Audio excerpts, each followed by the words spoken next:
嗱，我係比較建議我哋香港嘅朋友嚟中山買房咧，一定要係關注好學區房、睇懂學區呢個問題，特別是喺我哋中山市區買房嘅。好多香港嘅朋友咧都會忽略響中山買房嘅有一個關鍵點，就係學區問題啦。我講嘅學區咧，意思就係指你買嘅呢套樓對應小朋友喺中山可以讀得到邊間好學校。當然啦，我知道啊，大部分香港嘅客戶嘅小朋友咧都會留喺香港讀書嘅，或者只會過大陸讀大學嘅啫。所以好多港澳嘅朋友都會覺得，喂，大佬，我喺中山買套樓只為咗自住，偶爾過嚟翻嚟住下。學區對於我嚟講呢，真係冇必要考慮。但係我做咗有10幾年地產啦，每年面對面咁樣接待不下200-300組嘅香港啊，或者深圳以及我哋本地嘅改善客戶，結合咁多年嘅行情啊，中山樓市嘅走勢，我總結一句好實在嘅一句話：學區你可以唔用，但係唔係我哋喺中山買房嘅最穩嘅價值兜底，因為撐住我哋中山樓市嘅，始終都係嗰班響本地生活慣、長期工作嘅朋友。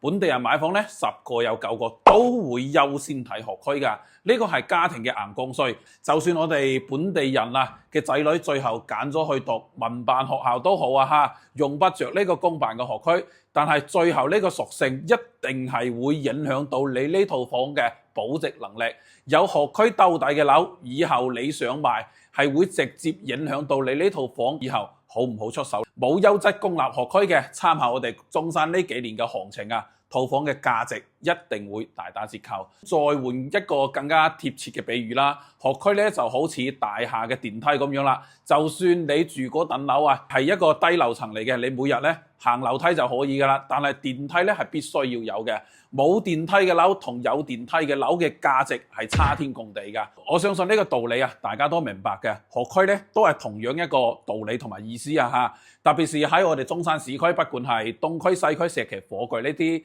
中心嘅地塊啦，學區嘅好壞係會直接拉開樓價嘅。就講我哋東區嘅喜灣道，你同一條馬路左右兩邊嘅樓盤有冇一個靚嘅學區、靚嘅學校，單價差幾千蚊嘅，真係比比皆是。所以喺我哋市區買房呢，如果唔去考慮學區，以後轉手願意接你呢套房嘅人係會少好多㗎。但係喺我哋中山呢，有2個地方買樓考慮嘅邏輯就有少少唔同啦，就係坦洲同埋馬鞍島。因為坦洲呢，主要居住嘅人口啊都係珠海外溢嘅，買坦洲嘅大多數嘅朋友都係響珠海返工，好多已經係喺珠海已經落咗戶，仔女呢直接係讀珠海嘅學校，所以喺坦洲買房，大家優先睇嘅係位置同埋交通，學區反而唔需要放響第一位，因為本身坦洲同珠海就係無縫連接嘅，2個地方來回走動都係10分鐘到15分鐘嘅事情。咁至於馬鞍島呢，好多人誤會佢學區係比較差，其實係完全唔係嘅。馬鞍島上呢，有省一級嘅中山紀念小學啦，有中山紀雅集團運營嘅翠雅學校，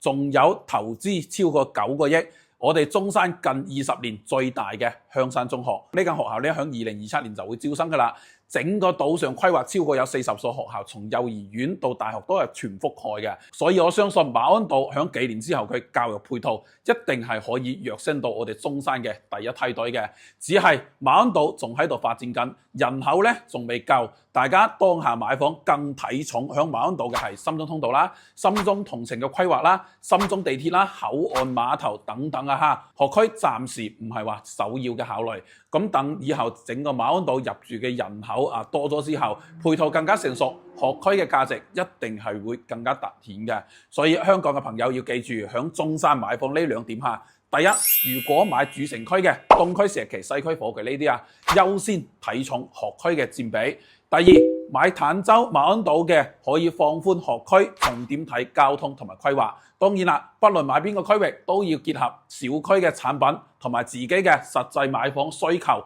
去權衡考慮嚇。學區唔一定係你當下買房嘅重要硬性指標，但係一定係呢套房長期保值嘅重要保障。唔好因為暫時用唔上就完全忽略。所以大家如果想要喺我哋中山買房，想要揾一個真正懂中山、專業靠譜嘅本地人，或者想要了解我哋中山各個片區嘅優質學區板塊、樓市行情、性價比嘅好房，都可以後台嚟揾我哈。我用超過13年嘅工作經驗，幫大家響中山一次性選對房、選好房。